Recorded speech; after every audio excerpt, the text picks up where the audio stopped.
Hey everybody, happy Monday. Thanks for joining us here on Northern Life. Hunter McCullough, I'm Ryan Half. Appreciate you tuning in and joining us here on Northern News Now. And guess what? Seems like summer has officially arrived. It really has. It's so warm out there away from the lake today, and this whole week it's looking pretty warm. Maybe some thunderstorms out there at some point. So definitely it's about time to actually feel like summer. Get out there doing some swimming, you know? I don't know, eating a popsicle. What do you do outside in the hot heat? I don't know. Make sure to put some sunscreen on. That's step one, too. I was so burnt last week, dude. I had Monday off last week and went out fishing with my dad, and all the way up my arm had the red skin, my red face. It was peeling. It's still kind of peeling if you look really closely, but it was disgusting. Oh my gosh. Sorry, dude. One of those where you're laying in bed and you can't move around. Oh, and now you're just walking around work now, and it's a little hotter outside, so you feel like you're sweating a little bit in your clothes. Yes. It's all bad. The studio's hot. I'm always sweaty. It's not fair. Yeah, fortunately for us, our job includes these bright lights that we love so much. Gotta love it. Well, hey, let's talk about a little science here in these hot summer months. You may see algae on some bodies of water out here in the Northland,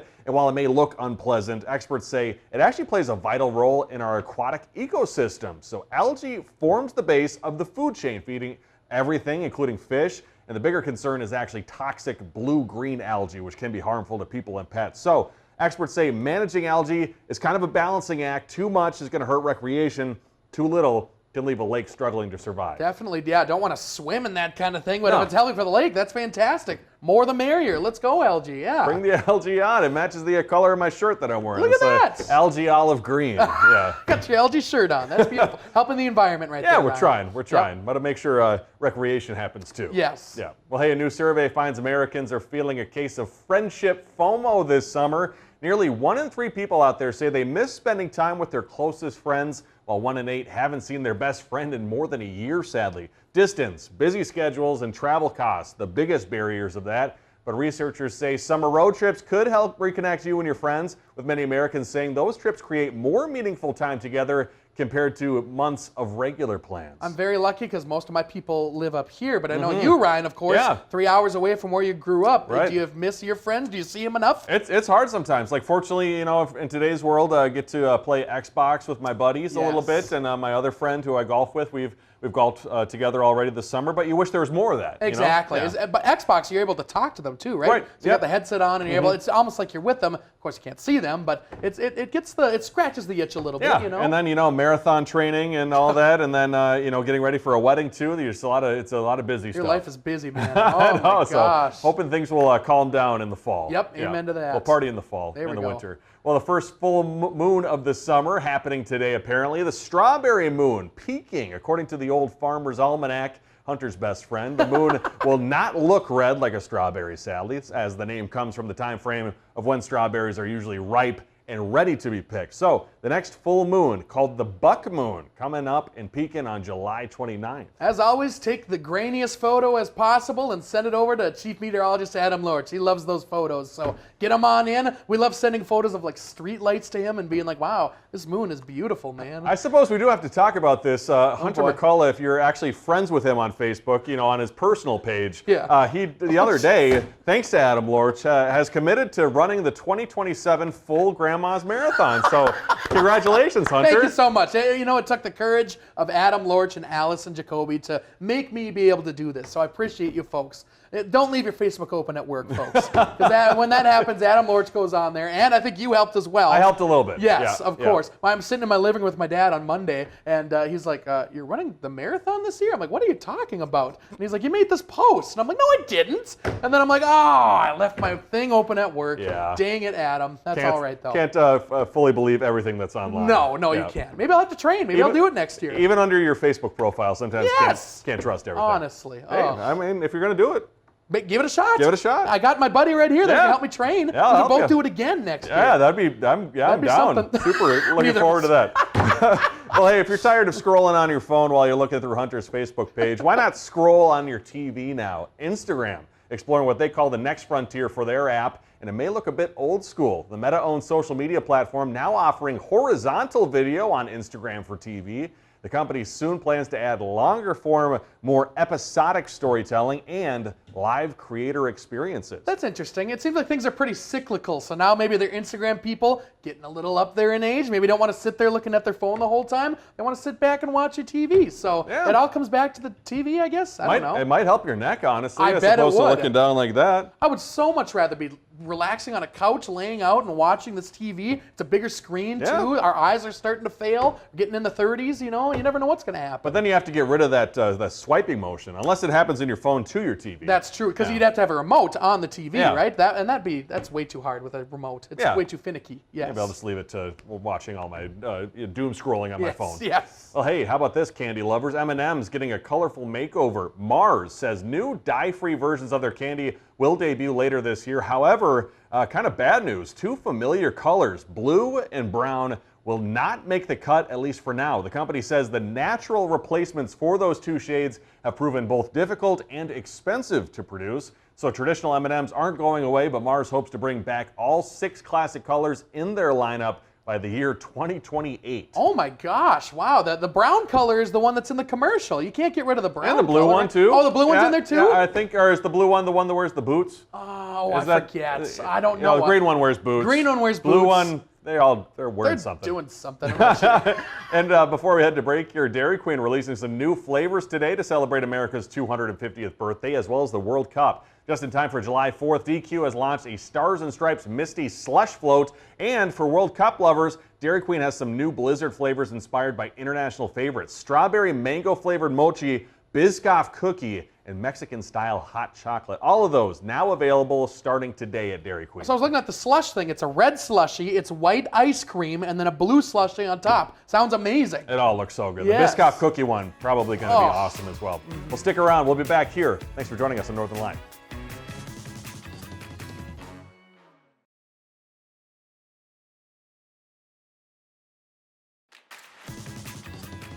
Welcome back, everybody. Have you ever wondered what scientists are learning beneath the surface of Lake Superior here in the Twin Ports? Well, the public is invited to another season of Science on Deck here in Duluth. And joining us now to talk all about it is Dr. Catherine O'Reilly, who is the director of the Large Lakes Observatory. Dr. O'Reilly, really appreciate you stopping by. It sounds super exciting. And for people maybe at home who don't know what Science on Deck is all about, what exactly is it? Yeah, so Science on Deck is a great opportunity for you to come down and check out our research vessel, the Blue Heron. So the Blue Heron is a U.S. academic research fleet vessel. It's used for research all around the Great Lakes. It actually just came back from 3 weeks going through every single one of the Great Lakes, all the way down to Rochester, New York.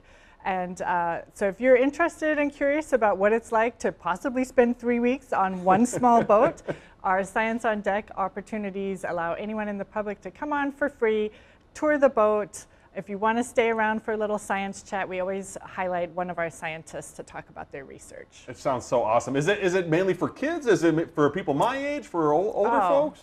Anyone. The only thing to remember is this is a working research boat, and so it's really not designed for small children, right? So feel free to bring your kids and just keep an eye, make sure they're safe, and they may not be able to tour all parts of the boat, but absolutely, it's really exciting to be on the ship and sort of just envision what it might be like out in the middle of the lake. And then why is it important for the public to get a behind-the-scenes look at this boat and a look at what happened or what it takes to cover freshwater science?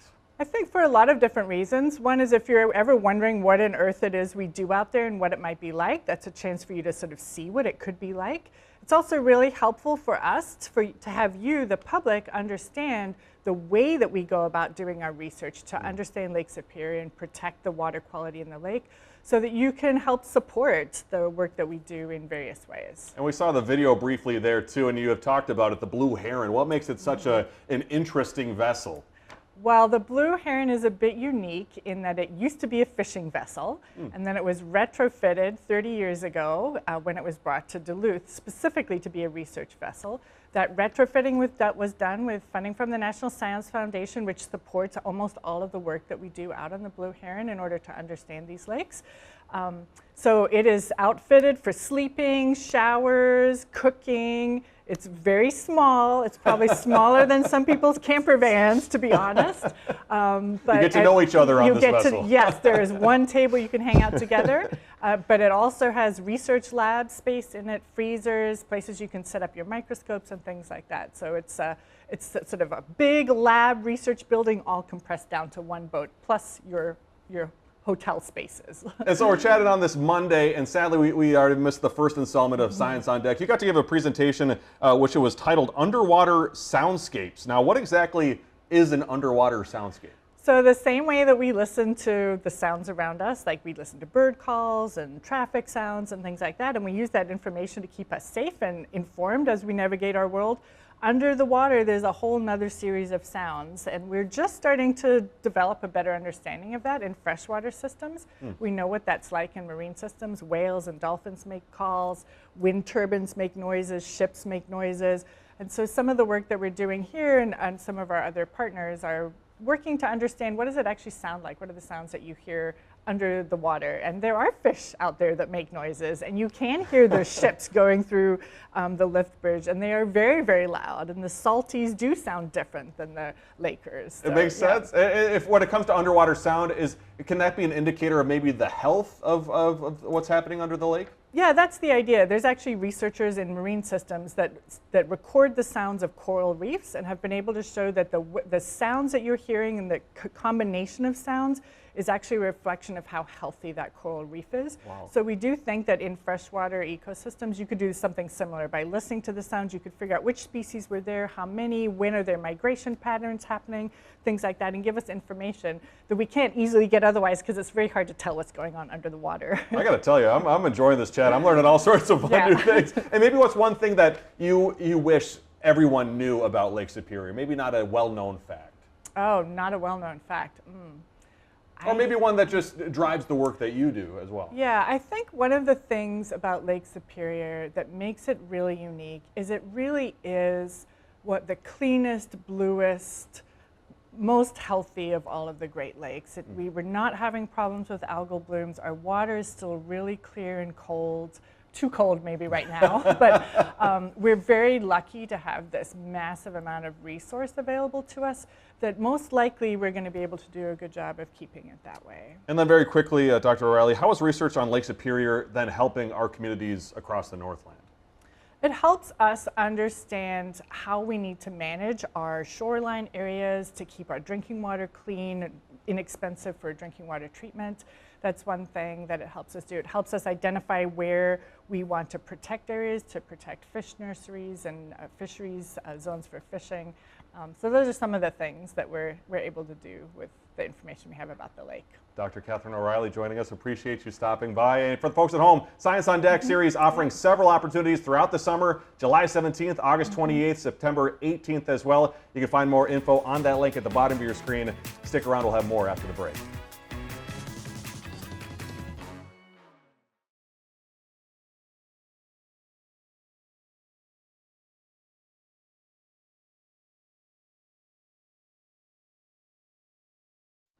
Welcome back, folks. The World Cup frenzy here in the U.S. has led to international fans discovering some distinctly American items like ranch dressing and all sorts of other things. Over a week ago, TSA posted in social media telling people that ranch needs to go in your checked bag. In response to that, the UPS store has a new promotion to help new fans of the beloved condiment get it home safely. Running through the end of September, customers shipping a bottle of ranch dressing anywhere in the world can receive 20% off. Nice. Quite the deal, Ryan. That is quite the deal. I just imagine all these World Cup fans who came here for a game, probably flying back. They're like, I got to bring this ranch, to have it taken away by TSA. That'd be pretty sad. How disappointing is that? Exactly. They're just draining it out in the garbage or whatever. Yeah. So sad. I don't think I knew that was strictly an American condiment. Yeah, I guess so. Yeah, I suppose I'm trying to think of the other condiments that they would use in other countries. Blue cheese. Do they have that in other places? I think don't know. probably Only more us so. too, Yeah, right? strictly American. So good. I love blue cheese. You can probably find it online too. Have it shipped to your country. Is French dressing France? Is that actually a thing? I would hope so. I would hope so, right? That makes sense. Probably the way we make it, probably different. Not so great for the French. Yep. Well, hey, good news for any cheese lovers out there. Some people actually get paid to eat cheese, but it turns out there is a lot more to that job. That's true, yeah. Michael George finds out what it takes to become a cheese master. You could call Josh Windsor the Big Cheese at the famous Murray's Cheese in New York. He's earned a title that even most cheese lovers have never heard of, affineur. An affineur is someone who refines cheese, and in our world that means the person who ages or matures the cheese. But how Josh became an affineur is a much simpler story than you'd think. Cheese was something that I loved, and so I literally Googled cheese jobs in New York City and found an internship in the Murray's Cheese Caves. After that came years of training, tasting over 1,000 cheeses, learning how they're made, and then making it yourself. Aging cheese is part art, part science. Josh calls it caring for the cheese. Some cheeses are patted. We pat down the rinds a little bit. Some cheeses are washed, so we're washing with salt water. Some cheeses, get herb treatments. And it takes patience. Inside the Murray's Cheese Caves, some cheeses are aged for up to a year and a half. Then comes the best part. I have to imagine one of the most fun parts of the job is just eating a lot of cheese. It is a joy. That's really good. When customers like Jeff Hantover need a recommendation, they go to the experts. I'm a regular. I mean, I live uptown, but when I get cheese, I come down here. So strong, but not too overpowering. I like the first one. It was smooth, sharp. So if cheese is your passion, becoming an affineur may be for you. I love working in these very ancient traditions and thinking about how we can apply them to modern cheese making. Spending every day living out every cheese lover's dream. Michael George, CBS News, New York. Oh, that sounds absolutely insane. I feel like that's one of those foods I could never, ever get sick of, yeah, right? I love cheese. I never knew what an affineur is, but now I do. The more you know, affineur. What was the joke you made during the commercial? I don't know. How often can you get a job opening it? Yes, it's not worth it. It was smoother. It's I not worth forget how it. it goes. It's terrible now. It's worse. Well, if you're looking for an adventurous and patriotic way to celebrate our nation's 250th birthday, consider visiting a national park. They will be free to most people through the entire Independence Day weekend, July 3rd through the 5th. And the National Park Service says you have to be a U.S. citizen or a resident for that free entry. Also, I believe Teddy Roosevelt's new presidential library opening in North Dakota on July 4th. So another place to go visit. A lot to do for sure. Well, hey, we'll talk about what's coming up. Actually, we'll just give you more stories when we come back.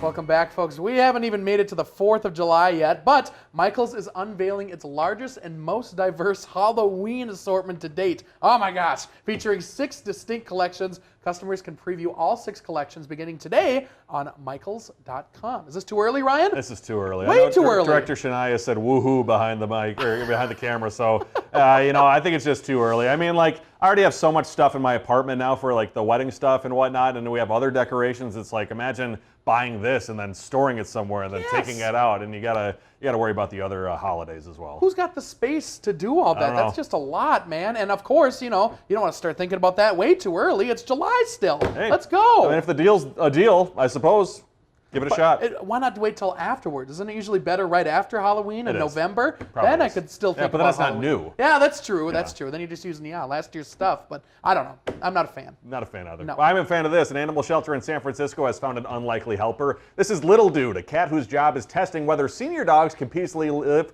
with cats. Shelter leaders say identifying cat-friendly dogs helps more pets find forever homes, proving sometimes the best friend for a dog is actually a cat. I find that they become more friends more than they're not friends. Yeah. Cats and dogs, it's interesting. They end up liking each other. Amen. It's good stuff. Thanks for joining us today. We love you so much. We'll catch you later. Have a good one. Find some time to throw a line, or just head outside to unwind. That's the life in the great North Woods. Hike or bike, whatever you like. Get out in the day, enjoy the night. Yeah, we got the life in the great North Woods. Yeah, we got the life in the great North Woods. Yeah, this is Northern Life.